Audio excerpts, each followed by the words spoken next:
Antes de começarmos o vídeo, convido você a se inscrever no nosso canal e dar aquele joinha. Sua ajuda é fundamental para o crescimento da nossa comunidade na plataforma. Agora, vamos ao conteúdo. Vamos falar do Flamengo, porque o Flamengo oficializou proposta ao Portland Timbers dos Estados Unidos para contratar o meia Evander. O rubro-negro insiste na contratação do meia e sinalizou com 7 milhões de dólares, cerca de 34 milhões de reais na cotação atual por parte dos direitos do jogador. O desejo inicial da diretoria do Flamengo era adquirir 100% dos direitos de Evander, mas para tentar concluir o negócio, mudou de estratégia e optou por tentar comprar uma parte, cerca de 60% a 70% dos direitos de Evander. O valor de 7 milhões de dólares será variável de acordo com a porcentagem final da negociação. O Flamengo deseja ainda um contrato de 3 anos ao meia Evander, que hoje está com 25 anos de idade. E há metas que ainda podem fazer o negócio chegar em 8 milhões e meio de dólares, cerca de 41 milhões de reais. Mauro César, sobre essa investida do Flamengo no mercado da bola, eu acho até que o Flamengo está mais carente em outras posições. Tá difícil negociar com o Bragantino a questão do Léo Ortiz, do Juninho Capixaba, com a Roma o Matias Vinha, e o Flamengo buscando um meia que evidentemente não vai ser a primeira opção, sendo que o Flamengo já apresentou o Nicolás de la Cruz, tem o Arrascaeta no elenco. O que falar dessa investida do Mengão pelo Evander, Mauro César? Hoje eu falei com algumas pessoas do clube, né? Aí me disseram o seguinte: não teve nova investida, essa aí é aquela proposta original que foi feita, já foi rechaçada pelos americanos. Então, ou seja, pelo que eu entendi hoje, até buscando mais informações, o clube não está insistindo na contratação. Os americanos já falaram que não tem conversa e ponto final. Aí eu perguntei, tá bom, então quer dizer que retirou a proposta? Então, também não retirou. Quer dizer, se os americanos mudaram de ideia, mas não vão mudar de ideia. Eles pagaram perto de 10 milhões de dólares pelo jogador no ano de 2022 e não vão querer vendê-lo, né? Não tem o menor cabimento essa negociação aí. Essa proposta também é uma absurda. Feita antes, agora, ou refeita, mantida ou retirada, não tem sentido. É um jogador que não justifica tal investimento, a posição não é prioritária pro elenco, não é a posição que o Flamengo mais necessita de um jogador, e não tem o menor cabimento, né? E eles estão dispostos a esperar até março, se for preciso, pelo Léo Ortiz. Há um entendimento de que, como eu falei ontem aqui, de que o Bragantino pede mais dinheiro pelo fato de ser o Flamengo, achando que tem mais grana, então vão pedir mais, e eles vão esticar a corda até onde der. No caso do Léo Ortiz, é o zagueiro que eles querem. Talvez o Flamengo entenda que é o único zagueiro do mundo que sabe sair jogando, porque não pensa em outro. Para a lateral esquerda, ali do Vinha e do Capixaba, eles dizem ter outros nomes, mas acreditam que possa haver uma redução, né, da pedida da Roma, por exemplo, né, para contratar o uruguaio. Até faz um certo sentido que a Roma em algum momento vai ter que definir o que ela vai fazer. Mantém o jogador emprestado ao Sassuolo e não faz dinheiro, ou vende pelo valor que foi oferecido pelo Flamengo ou por algum outro clube que apareça com interesse, e aí você faz caixa e consegue contratar alguém para reforçar o time do Zé Mourinho, a própria Roma, para a segunda metade da temporada europeia, no caso agora da janela do começo do ano. Mas eu acho que vai demorar um pouquinho até o Flamengo contratar alguém, não deve ser para agora não. Eu entendo que entre você contratar por qualquer valor que se pede de cara e você negociar, esticar um pouco mais a negociação, desde que o final seja feliz, ok, problema nenhum. Agora, se não contratar ninguém, aí vai ser muito criticado, porque será muita incompetência não conseguir contratar para as posições carentes do elenco depois de algumas saídas, né? Já saiu o Santos, saiu o Rodrigo Caio, saiu o Felipe Luiz, saiu o Everton Ribeiro. Tudo bem, todos eram reservas, né? Mas são jogadores que pesavam ali no orçamento, tudo com bons salários, há algum tempo no clube. E alguns, né? Algum tempo no clube, alguns anos. E é preciso que eles se mexam, consigam resolver. Mas para jogar também o início do Carioca, eu acho que não tem nenhum problema começar com esse elenco e tentar trazer os jogadores em fevereiro, ou até mesmo em março, no último caso. Mas a questão é o desfecho. Qual vai ser o desfecho? Eu não sei, ninguém de nós sabe. Se contratar o Léo Ortiz afinal, beleza, conseguiram redução de valor e tal, porque eu também não pagaria 10 milhões de euros para um zagueiro de 28 anos, que teve uma ou outra convocação para a seleção, mas assim, ele não era nem um dos nomes prioritários do Tite, né? Quando alguém se machucava e tal, aí ele era chamado, mas nem jogava. Ele é bom jogador, mas acho que é muito. Acho que é muito. Eu também não pagaria. E eles acreditam que o Red Bull Bragantino vai acabar cedendo, a mesma coisa a Roma, e vão ficar esticando a corda por mais tempo. Por isso que eu acho que nesse mês dificilmente vai ter alguma novidade com relação a isso. Hoje é dia Que dia é hoje? 10. 10. Né? Então ainda faltam 3 semanas para o final do mês. É provável que esse mês não tenha nenhuma novidade, não. A não ser que um desses clubes recue drasticamente, aí eles cheguem num acordo e façam uma negociação. Piperno, tá aí, o que falar desse interesse todo do Flamengo pelo Evander? O time dos Estados Unidos tá fazendo aí, já sinalizou que não quer vender o atleta e tudo mais, mas é o nome que está sendo ventilado e está sendo falado aí, Evander no Flamengo. Não sei o que dizer em relação a esse jogador. Eu não conheço, conheço de ouvir falar, né? Mas eu não vi esse jogador em ação. Não sei se realmente ele pode ser o reforço, não sei se justificaria um investimento tão alto. Agora, no caso, por exemplo, da lateral esquerda, quando o Flamengo fala, pensa e, enfim, cogita, Vinha e também o Capixaba, está falando de 2 jogadores com perfis muito diferentes.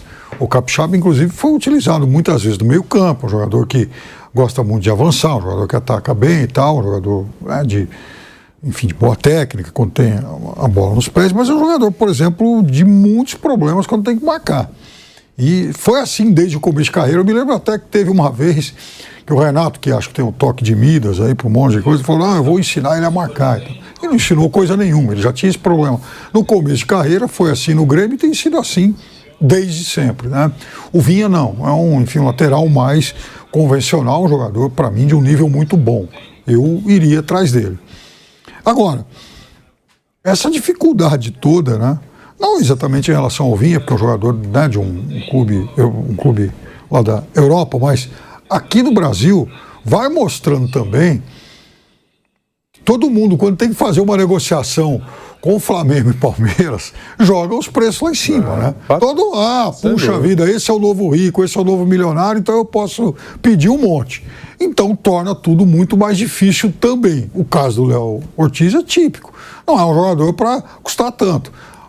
Aposto que se, por exemplo, o São Paulo chegar lá para tentar contratar um argentino ou, sei lá, mesmo alguém de fora, né, de um mercado intermediário aí, o preço não vai ser esse. O preço é esse porque é o Flamengo. Você tem o índice Flamengo, você tem o índice Palmeiras e vai ser assim sempre. Da mesma maneira, se o Flamengo apresentar algum nome para vender. Você que tentar comprar de quem é? Claro, é mais difícil. Eu quero 50, mas posso te passar 49? Não, é 50. Mas 49 eu tenho. Poxa, a diferença é pequena. Não, eu quero 50. Não é isso? É o inverso. O Ricardo com o Pedrinho aqui em relação à venda do Arthur. Nossa. Só que, da mesma forma que se vende muito bem o Arthur, na hora de comprar outro vai ser muito mais difícil também. Isso, exatamente. Só lembrando que o negócio do Arthur é uma operação que pode chegar aos 18 milhões de euros, são 15 milhões de euros, mais 3 milhões em bônus. O Palmeiras vai ficar com 90% do negócio, tá? Tá bom, né? É à vista, não? Eu não tenho essa informação, posso consultar depois o departamento de futebol do Palmeiras sobre essa informação envolvendo o Arthur. Mas tá aí, a gente está falando, né, do futebol russo, acabou de falar do futebol dos Estados Unidos, onde atua o Evander, né? O Piperno que costuma transmitir, às vezes, esses campeonatos, esses jogadores. Eu pensei até que você conhecia o Evander, o Piperno. Ele que foi revelado pelo Vasco. Eu só conheci o Holyfield. Em 2016, depois foi lá para a Dinamarca, onde permaneceu até 2022, e de lá para os Estados Unidos. Realmente, essa talvez seja o primeiro capítulo do surgimento desse nome em debates, em conversas e em mesas esportivas. Eu acho, sinceramente, eu não tinha ouvido esse nome. Imagino que pelo interesse do Flamengo, pela competência do departamento de análises e de pesquisa do Flamengo, o jogador deve ter sido bem acompanhado e talvez interesse realmente, esteja nos planos do professor Tite para ser utilizado, né, de alguma maneira. Você sabe que eu acho que o professor Tite, eu não sei o que ele está sugerindo, eu não conheço a lista de indicações dele. Mas assim, eu acho que o Flamengo também está demorando muito para reforçar a sua defesa. Eu acho que o goleiro não é tão confiável, lateral direito. Talvez aí o Flamengo possa buscar um nome um pouco melhor.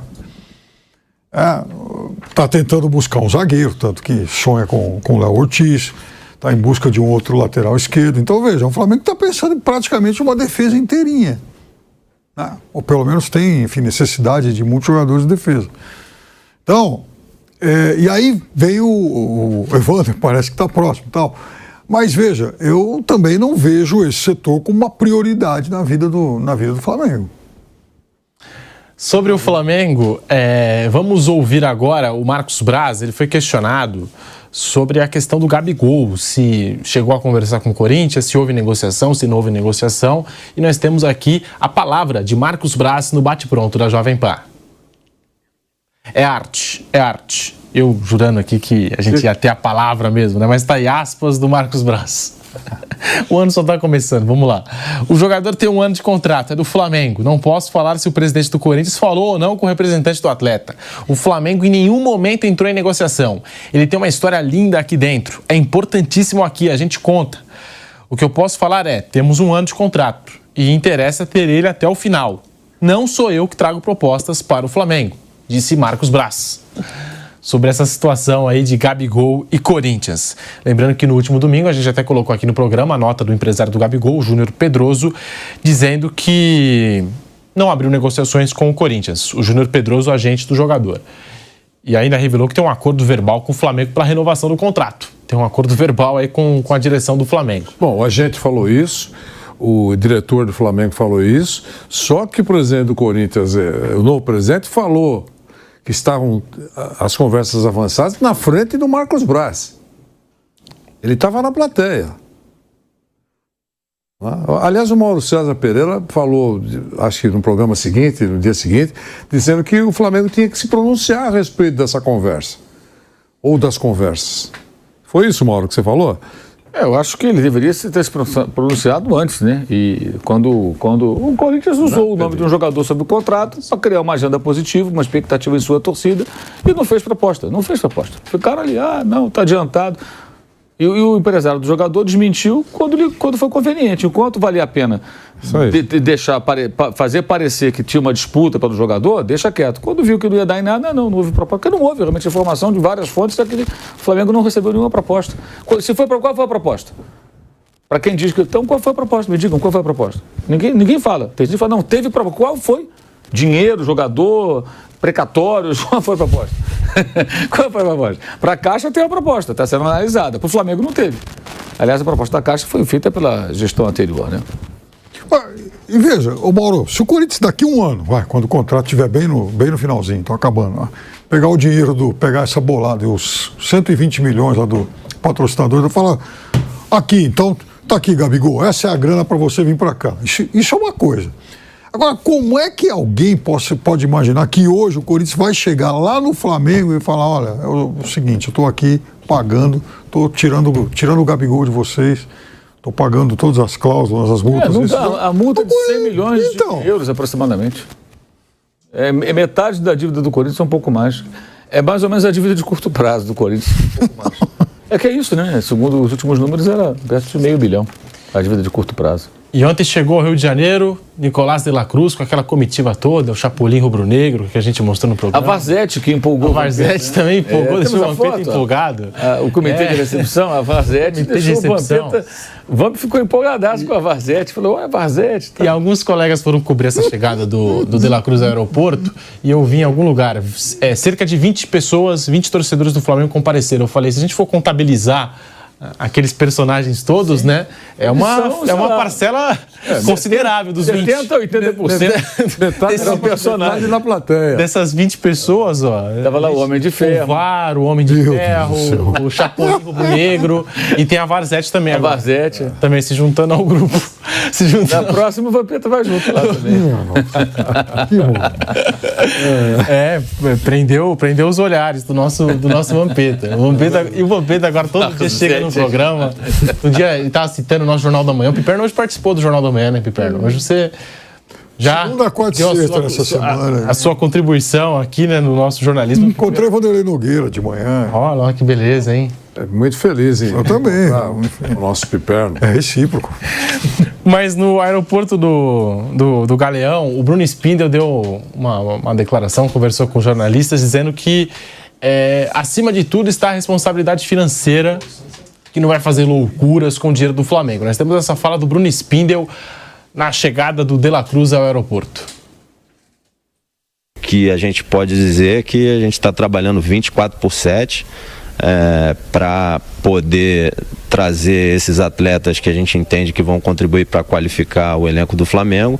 E aí são reuniões diárias com o presidente, com o treinador, com a comissão técnica, com as áreas e o staff do clube, com o Renan, com o Fabinho, com o Juan, para que a gente possa trazer o mais rápido possível esses atletas, mas, de novo, mais importante é que a gente seja assertivo, que eles contribuam com o treinador, a comissão técnica e o elenco para que o Flamengo possa performar e conquistar grandes títulos esse ano, e sempre com responsabilidade com os recursos do Flamengo. Então não vamos fazer nada de forma assodada, para não prejudicar a nossa assertividade e também para não causar qualquer tipo de prejuízo financeiro ao Flamengo. A gente é muito responsável com o recurso do Flamengo. O Flamengo não vai investir um recurso maior que seja devido numa determinada transferência por causa da situação financeira do Flamengo. O Flamengo é um dos clubes mais responsáveis do mundo. Assim, falando um pouquinho de número, às vezes é um pouco chato falar, mas se você pegar a folha de pagamento do Flamengo mais amortização de direitos econômicos e dividir por quanto o Flamengo fatura anualmente, pela receita recorrente, sem venda de jogadores do Flamengo, isso dá em torno de 45%. É dos números mais baixos que você vê no mundo, nos mercados que são transparentes, que tem controle, por exemplo, como a UEFA. O Flamengo lá na UEFA seria um dos mais bem colocados nesse ranking de responsabilidade financeira. Então, assim, o Flamengo não vai pagar preço errado, não vai fazer irresponsabilidade. O outro lado da mesa, ele pede o que quer, pode pedir o que quiser, tem direito, mas a gente vai fazer e tomar as decisões que a gente julga que são adequadas e por valores justos para todas as partes. Tá aí o Spindel, Mauro César, falando da responsabilidade financeira. Antes, só um rápido intervalo na Rádio Jovem Pan, já voltamos. Seguimos no YouTube, tá aí, Mauro, o Bruno Spindel falando da responsabilidade financeira. Se colocasse o Flamengo lá naqueles termos de... Acho que ele quis se referir a isso, né? Fair play financeiro da UEFA, o Flamengo estaria bem colocado e tudo mais. Fala do percentual que você gasta com futebol em relação ao faturamento geral. Quando a gente fala que o clube gasta mais do que arrecada, significa que o clube gasta mais de 100%, né, do que arrecada com o time. Ele fala que está em torno de 40 e pouco por cento, ou seja, menos da metade. O Profut limita, acho que 80%. O Profut tem essas regras também, né? Sim. Você pode gastar só um percentual do que você fatura com futebol, acho que é 80%. Que tem mudança, depois de tantos anos muda, eu não sei de cabeça. Mas, enfim, isso tudo aí a gente sabe que o Flamengo tem uma condição financeira privilegiada e ele tem um rigor. Né? Aliás, pelo que eu sei, inclusive, até o presidente atual tem lá os seus equívocos, a gente sempre critica certas situações do Landim, mas o que se comenta é que quando fala não, é não, entendeu? Tipo, daqui não passa, do limite estabelecido. Investe alto, mas dentro de uma realidade. Uma realidade muito boa, é verdade, mas... então isso não é novidade, né? Eu diria o seguinte, todo respeito aos colegas da Flá TV, né? Não é culpa da menina, da Luana, que é repórter e tudo mais, mas para quem acha que entrevista para TV de clube é jornalismo, ou bastante, né, digamos assim, você vê as perguntas que seriam feitas numa coletiva com jornalistas, não com... que vai lá para levantar a bola. Seriam outras, né? Por exemplo, a dificuldade na contratação do Léo Ortiz, vai trazer um lateral, por quê? Até nesse gancho aí, da grana que está gastando, né? O quanto ponto pode gastar. A única informação que eu achei importante ali, que não é que seja novidade, mas no contexto, na minha visão, tem um valor maior, porque tudo que ele falou a gente já sabe. É quando ele fala, o outro lado da mesa pode pedir o que quiser, a gente não vai gastar, mas ele está dizendo, tradução, o Bragantino pode pedir 10 milhões pelo Léo Ortiz, não vão pagar. A gente oferece 5. Quem oferece 5 chega em 6, chega talvez em 7, em 10 não vai chegar. É isso. Então, se o Red Bull Bragantino quiser vender, vai ter que descer um pouquinho. Tem uma questão também que o time no mês que vem já tem a fase preliminar da Libertadores. O Red Bull Bragantino também tem que decidir a sua vida, né? Vai contar com o jogador? Se não contar, vai buscar um outro, vai pegar essa grana, contratar alguém? Eu acho que tem essa outra questão que é importante, né? Mas o que está acontecendo, na verdade, é que o jogador e o seu empresário estão tentando convencer o clube paulista a vendê-lo. Aí tem uma questão de, teriam prometido a ele uma venda, uma certa situação, Aí, não, mas é para o exterior, não é para o Brasil, enfim, tem uma discussão interna do Red Bull Bragantino para essa definição se vão ou não negociar. Repito, eu acho que é razoável esperar esticar a corda. Não acho que tem que sair comprando todo mundo loucamente.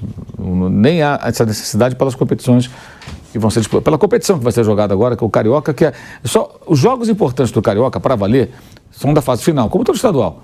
Isso é em março, segunda quinzena de março, aquela reta final. Daqui a 2 meses e uns dias. Falta muito tempo. Então dá para você administrar com isso aí. Para jogar com o Audax, jogar com o Madureira, com o Poçante Boa Vista, dá para jogar com o time que for. Então não é um grande problema. Né? E também não dá para chegar e sair pagando tudo que pedem. Já fizeram isso com o De La Cruz, que nem foi o que o River pediu. Foi a multa rescisória, 16 milhões de dólares pagos à vista, o que já comprometeu um pedaço significativo da receita ali, do dinheiro separado para fazer contratações. Mas, como eu falei, vai demorar um pouquinho mais, a não ser que os clubes vendedores tenham aí uma mudança rápida de postura. A Roma convinha pela questão de precisar também do dinheiro para buscar jogadores, e tem também a questão do fair play financeiro na Europa, e no caso do Red Bull Bragantino, os jogos da fase preliminar da Libertadores. Ele vai com o Léo Ortiz ou ele vai buscar outro jogador? Ele tem que decidir logo. Se for vender, pegar essa grana e buscar, imagina, um outro zagueiro, outros jogadores, ou vai resolver com quem está em casa. Já perdeu o Natan, que era do Flamengo, foi para o Bragantino e foi vendido ao Napoli, né? Agora tem essa situação do Léo Ortiz. E imagino que o time precisa de jogadores para a posição.